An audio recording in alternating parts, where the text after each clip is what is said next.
ራስ መናቅን መማር ማለት ነው መጾም ወገኖቼ። ከተገቢው በላይ መብላት አይደለም። ኦርቶዶክሳውያን የእውነት ክርስቶስ የሚገኝበትን አድራሻ ልንገራችሁ። ክርስቶስን ማግኘት ትፈልጋላችሁ? በቤተ ክርስቲያን ታላላቅ በዓላቶቻችን የፊቱ ወንበር የሚለቀቀው ለማን ነው? ቅድሚያ የሚሰጠው ለማን ነው? ክርስቶስን ማግኘት ትፈልጋላችሁ? እንግዲያው ድሆችን የፊቱ ወንበር ልቀቁላቸዋ። እንካ በእንካ አታርጉታ። ለሰጠኝ ልስጠው፣ ለጋበዘኝ ልጋብዘው አታርጉታ። በዋናነት የዳነው በመስጠት ነው፣ የምንድነው በመስጠት ነው ወገኑ። ማማርና መዋብን ማውገዝ አይደለም፣ ቢያንስ ማካፈልን ግን መልመድ መቻል አለብን ወገኖች። ወርቃችን ምንድነው? ክርስቶስ ከወደቀ። ጌጣችን ምንድነው? ክርስቶስ ከተራበ።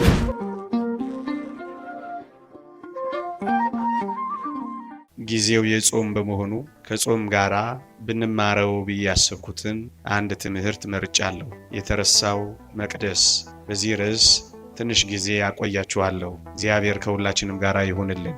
በዚህ ዘመን እግዚአብሔር ይመስገን የፈረሱ ቤተ መቅደሶችን እየሰራን ነው። እግዚአብሔር ይመስገን በዚህ ዘመን ትልልቅ ካቴድራሎችን እየገነባን ነው። እግዚአብሔር ይመስገን በዚህ ዘመን የተቃጠሉ አብያተ ክርስቲያናትን እያደስን ነው። እግዚአብሔር ይመስገን በዚህ ዘመን የወየቡትን እያደስን ነው። እግዚአብሔር ይመስገን በዚህ ዘመን ያዘመሙ መቅደሶቻችንን ቀና ቀና እያደረግን ነው።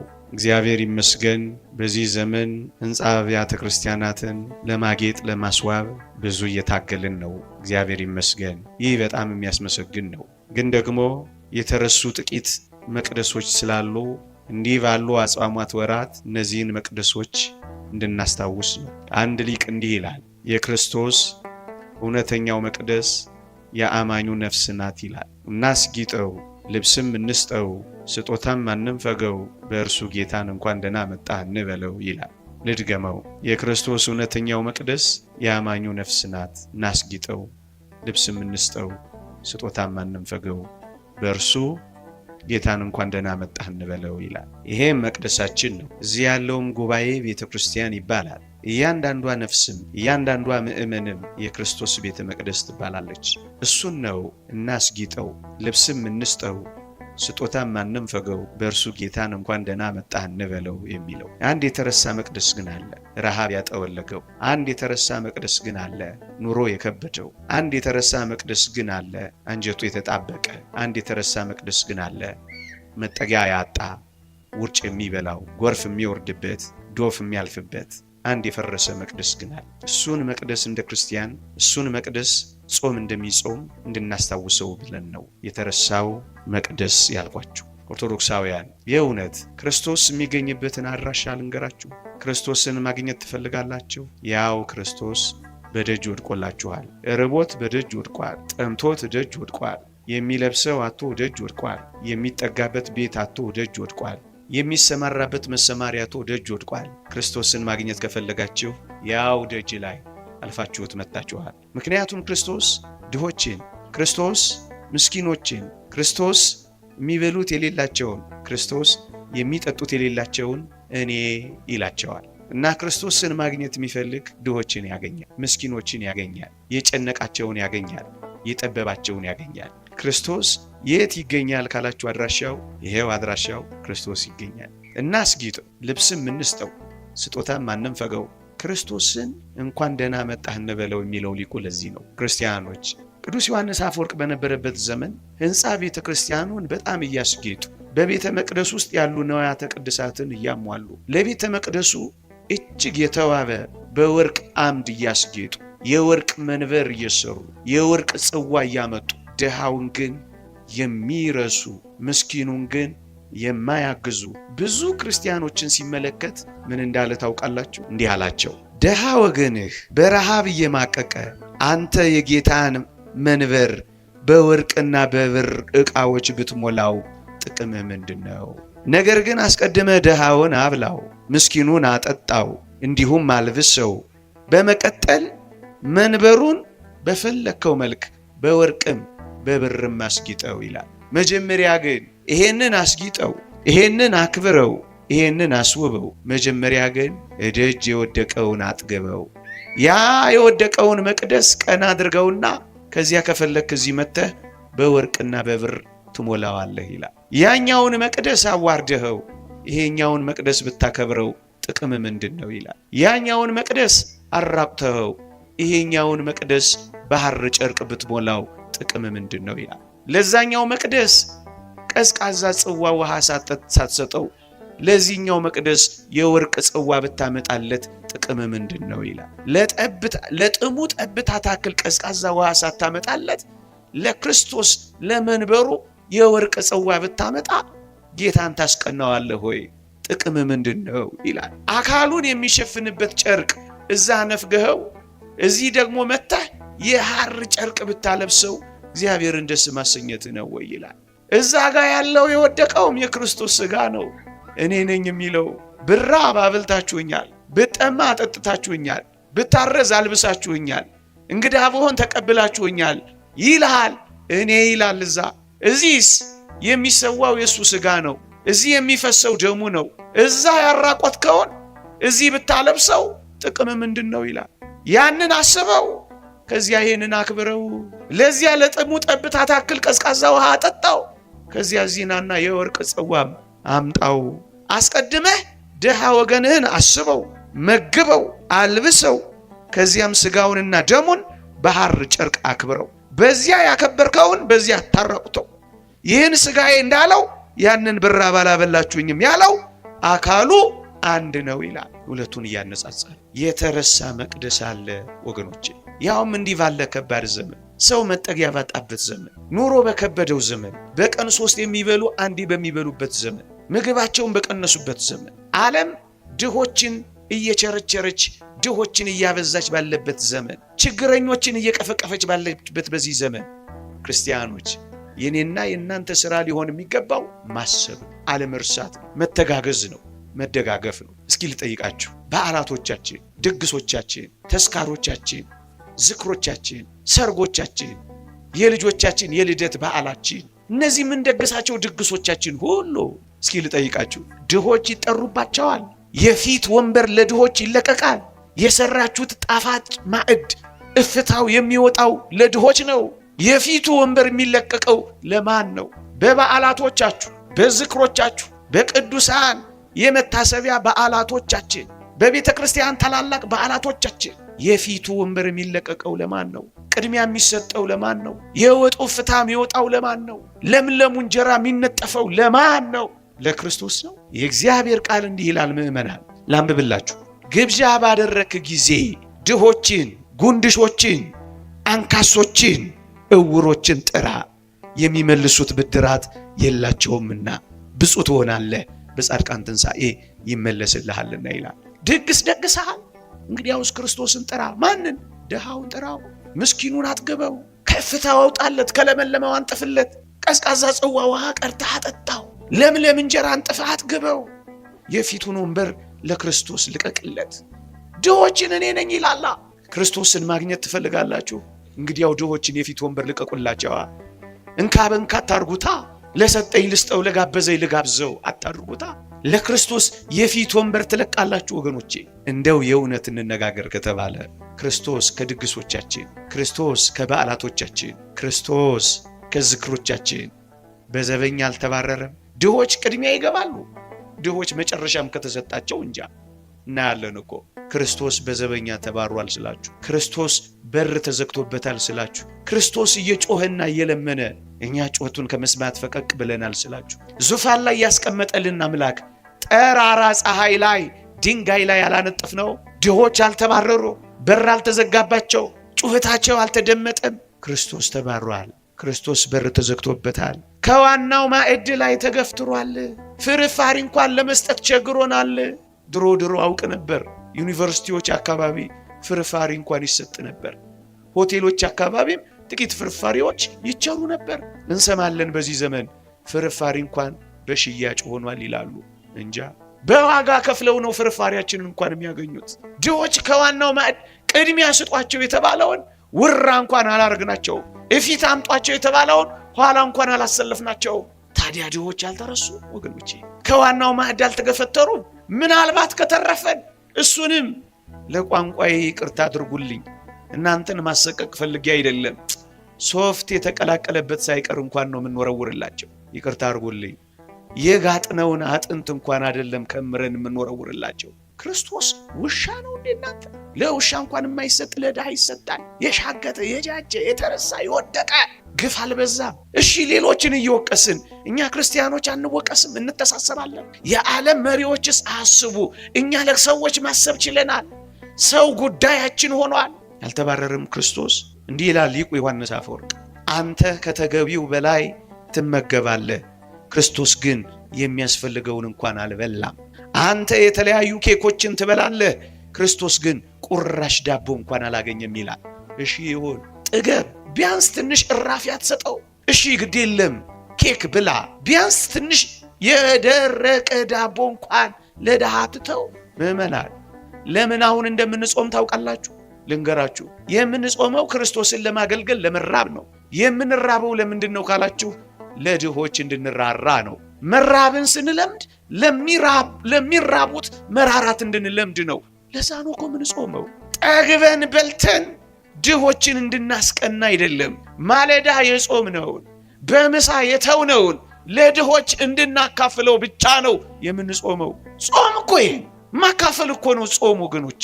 የኛ የሆነውን ለሌሎች ለመስጠት መልመድ ማለት ነው። ሀብት መናቅን መማር ማለት ነው መጾም ወገኖቼ። ከተገቢው በላይ መብላት አይደለም።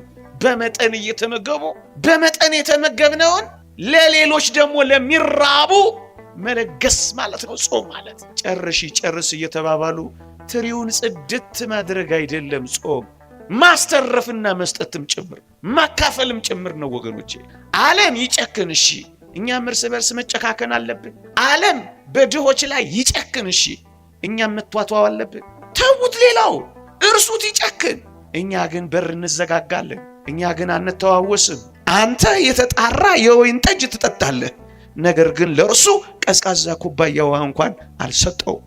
አንተ በለሰለሰና በተለበጠ አልጋ ትተኛለህ፣ ነገር ግን እርሱ በውጭ ሆኖ በቁር ያልቃል። አንተ ለክርስቶስ የሆኑትን ገንዘቦች ሁሉ ጭርስ አድርገው ወስደሃል ይላል ሊቁ ዮሐንስ አፈወርቅ። እሺ ወይን ጠጣ፣ እሺ ውስኪ አጋጭ፣ ቢያንስ ግን ለጥሙ ጠብታ ቀዝቃዛ ውሃ ብትሰጠው ምን አለ? እሺ አንተ በለሰለሰና በተለበጠ ኮንፈርቶች መካከል ይሙቅህ ዶፍ የሚወርድበትን በውርጭ የሚያልቀውን ክርስቶስን አንድ ብርድ ልብስ ብትመጸውተው ምን አለ ነው የሚለው። እየሰማችሁኝ ከሆነ ክረምት አዲስ አበባ ውስጥ ጥቂት ስታቲስቲክሶችን አይቻለሁ። በጣም ብዙ ሰዎች ይሞታሉ። ለምን መሰላችሁ? በብርዱ፣ በዝናቡ፣ በጎርፉ፣ በውርጩ ብዙ ህፃናት ያልቃሉ። ወደው መሰላችሁ እንዴ ማስቲሽ የሚስቡት? ወደው መሰላችሁ እንዴ ቤንዚል የሚያሸቱት? ያሳዝናል። ጠይቋቸው ውረዱና ራበና ይሏቸዋል። ሁሉም ላይ ሆኑ ይችላሉ። አብዛኞቹ ግን ቤት የላቸው፣ የሚበሉት የላቸው። ወደኛ ቀረብ ሲሉ የመኪና መስታወታችንን እንዘጋባቸዋለን። ምን ያድርጉ? በማስቲሽ ይረሱታል። አንጀታቸውን በቤንዚል ያጣብቁታል። ናላቸውን ያዞሩታል። ሂዱ ሜክሲኮ። እንደውም አሁን የሉ መሰለኝ ተጠርገዋል። ለሜክሲኮ መንገድም አይመቹ መሰለኝ። ለትዳራቸውና ለልጆቻቸው የሚያስቡ ባለትዳሮች ገፍተው የጣሏቸውን ወላጆች ይሄ ዓለም ደግሞ ገፍቶ የት እንዳደረሳቸው አላውቅም። ሰሞኑን አላየዋቸው። ክረምት ብርድ ልብስ አጥተው የሚሞቱት ብዙ ናቸው ነው የምላችሁ። በስንት ብርድ ልብስ ትቀያይራላችሁ እናንተ? እንደውም ይቅርታ አድርጉልኝ፣ ብዙዎቻችን መተኛት የምንፈልገው ዝናብ በደንብ ዶፍ ዝናብ ሲዘንብ ጭልም ሲል አቤት እንቅልፍ እንላለን። እደጅ ግን ዶፍ የሚወርድበትን አናውቀው። ይሄ የአስኮ መንገድ ሲሰራ በዛ አካባቢ ስራ ነበረኝና ታክሲ ስጠብቅ ምናምን ህፃናት ልጆችን አናገር ነበር። ትልልቅ ቱቦዎች ለመንገድ ስራ ተቀምጠዋል። ቱቦቹ ላይ ይፈነጥዛሉ፣ ይጫወታሉ። ጠየኳቸው፣ ጋሼ ክረምት ላይ እኮ መንገድ ሲሰራ በጣም ደስ ይለናል። ለምን እንዴ አታየውም እንዴ ይሄን ቱቦ G+1 እንገነባበታለን፣ ቱቦ ውስጥ እናድርበታለን። እየሰማኝ ነው? ሸረሪት ያደራበት ብዙ ቤት ያለው ሰው ያለ ብዙ ሰው ቤት አጥቶ ብርድ ልብስ አጥቶ። ክርስቲያኖች ልጠይቃችሁ እስኪ ክረምት ብርድ ልብስ የመስጠት ልምድ አላችሁ? ብዙ ማህበራት አሉ ምንጣፍ እዚህ የሚያነጥፉ። እሰይ ጥሩ ነው።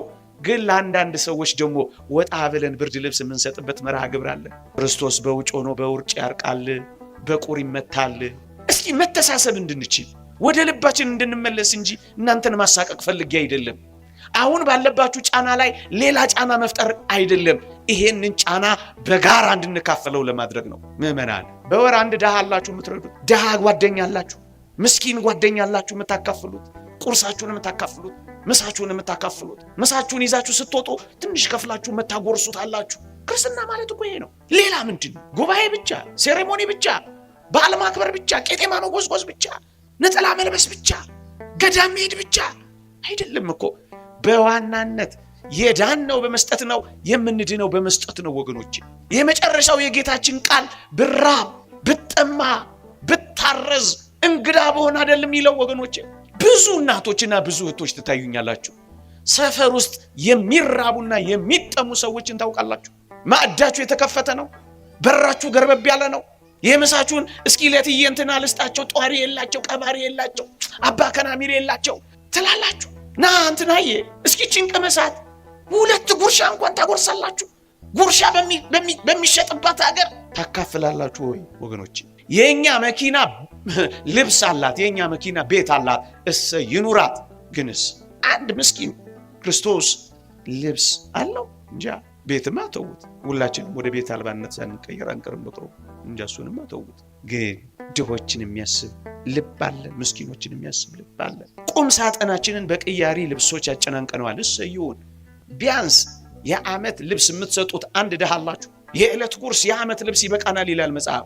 አንድ ልብስ ታካፍላላችሁ፣ አንድ ልብስ ትሰጣላችሁ። ድሃው ፀሐይና ብርድ ይፈራረቅበታል። ምናልባት አንዳንዶቻችን ሞዴል ይፈራረቅብን ይሆናል። ይሁንሽ ይፈራረቅብን፣ ግን ቢያንስ ጥቂት ነገር እንሰጣለን፣ ጥቂት ነገር እንለግሳለን። ለሱ ነው እኮ እነዚህ ነገሮች ሁሉ በተከታታይ የምናገረው። ቢያንስ እንደ ክርስቲያን ለጽድቅ የሚሆን እንዲህ አይነት ህይወት አለን። ድሃው የሚበረደው ብርድ የሚመታው ብርድ ልብስ አጥቷል። ምናልባት አንዳንዶቻችን ብዙ ብራንዶች ይኖሩናል። ግድ የለም ይኖሩን፣ እሱን መቃወሚያ አይደለም፣ ባለጸግነትን መንቀፊያ አይደለም፣ ማማርና መዋብን ማውገዚያ አይደለም። ቢያንስ ማካፈልን ግን መልመድ መቻል አለብን ወገኖቼ። አንዳንዶቻችን በአንድ ማዕድ 3 ምግቦችን እንበላለን። ምናልባት እዚህ ውስጥ ላይ መለከታችሁ ይችላል። ቀልደኛ ነህ ይሄንን የምትልበት ከሽሮ ሜዳ ፈቀቅ በልና ሌላ ቦታ በልትሉ ይችላላችሁ። ስታርተር ይባላል፣ ለምግቡ ማሟሟቂያ ይበላል። ከዛ ሜንዲሽ ይባላል፣ ዋናው ምግብ ይበላል። ከዛ ዋናው ምግብ ከተባላ በኋላ ደግሞ ማንሸራሸሪያ ዴዘርት ነው። ምግቡን ዲዘርት ነው፣ ዴዘርት በለው እንጂ ዲዛስተርም እለዋለሁ እኔ ከፈለኩ። ደግሞ ያርመኛል እንዴ? እኔ ምን አለበት አንተ አርም እንጂ። በ3 ቀን አንዴ የማይበላ ሰው ባለበት ቦታ በአንድ ማዕድ 3 ቀን መብላት፣ 3 ጊዜ መብላት ግፍ አይደል ነው? አይደለም? እሺ ይበላ፣ ቢያንስ አንዱን እንኳን ለድሃ መስጠት ያቅታል። እውነት እንደዚህ የሚሉ ሰዎች ጸበል ቤት ታገኛላችሁ።